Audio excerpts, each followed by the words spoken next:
this is me and Wyatt's project with trajectories.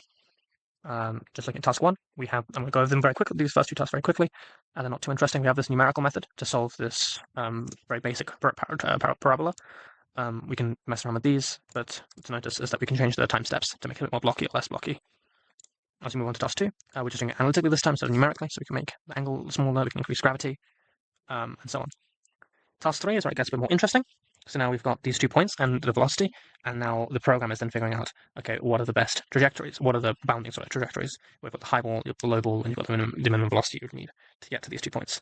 And as we if we reduce the velocity too much, and it can't reach the target, the program will say that, and it will not let you do it.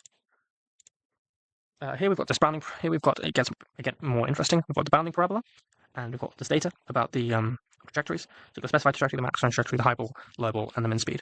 So this is the same as before. This is sort of the same thing as before. We have the specified point which we wanted to get through.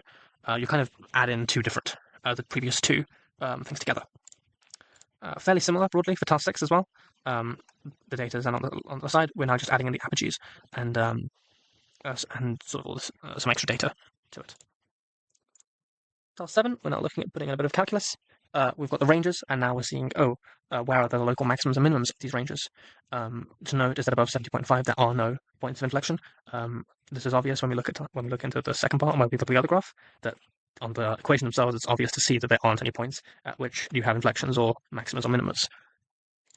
Task 8 has this nice bouncing, where we use a numerical method to just iterate through each of them and have just a very simple force, position, and some other variables to get this. And while this is simple, it gets much more complicated in task 9, where you use a similar numerical method, but add the Stokes error resistance to model to see how that affects the trajectory. So the green is obviously the non-error resistance, and the blue is the error